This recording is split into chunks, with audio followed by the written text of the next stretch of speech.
பிதாவே, உங்களுடைய சமூகத்திலே நாங்கள் இவ்வளவு வந்து பாடி வேதம் வாசித்து ஜெபித்தோம். இப்பொழுது கர்த்தருடைய சமூகத்திலே காணிக்கைகளை படைத்திருக்கிறோம். எங்கள் ஜனங்கள் தேவனுடைய ஆலயத்துக்கு வரும்போது வெறுங்கையாய் வராமல் கர்த்தருடைய நாமம் மகிமைக்காக, அவருடைய கனமான பணிக்காக சந்தோஷத்தோடு காணிக்கைகளை கொண்டு வந்து உற்சாகத்தோடு படைத்திருக்கிறார்கள்.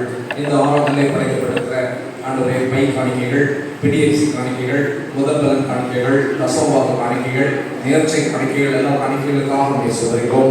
கடந்த வாரத்திலே என் சேவையாளருடைய குடும்பத்தின் சார்பாக வைக்கப்பட்ட மாங்காய்கள் காணிக்கைகளுக்காக சொல்கிறோம்.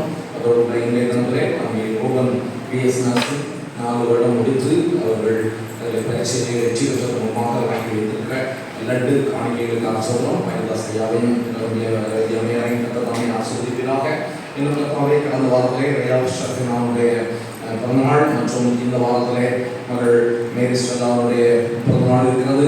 அதற்காக பிள்ளைகள் வாங்கி வைத்திருக்கிற ஸ்வீட் காணிக்கைகளுக்காக சொல்கிறேன். இன்னும் என்னென்ன வடிவத்திலே என்னென்ன பொருத்தனைகளோடு எதிர்பார்ப்புகளோடு ஜபமிப்போடு எங்கள் ஜனங்கள் காணிக்கைகளை கொண்டு வைக்கிறார்களோ அந்த காணிக்கைகளுடைய ஆசீர்வாதங்கள் எங்கள் ஜனங்கள் தன்னுடைய ஜீவிய காலமெல்லாம் ஆண்டவரை ஆசீர்வாதமாய் ஐஸ்வர்யமாய் கண்டு அனுபவிக்கக்கூடிய ஆண்டவரே திரும்பி பாராட்டும். இதுவரைக்கும் பாவம் எடுத்த எல்லா பிள்ளைகளுக்கு ஆசிர்வாதம், இனிமேலும் பாவம் எடுக்கிற பிள்ளைகளை ஆசிர்வதியும். உங்களுடைய சத்தியரசன் எங்களோடு உள்ள ஆண்டவரை பகிர்ந்து எங்களை ஆசிர்வதியும். ஆராதனை முடிகிறது எங்களோடு தங்கியிருப்பீராக. இயேசு கிறிஸ்துவின் நாமத்தில் எல்லாவற்றையும் வேண்டுகிறோம். ஜீவனுள்ள நல்ல பிதாவே, ஆமென்.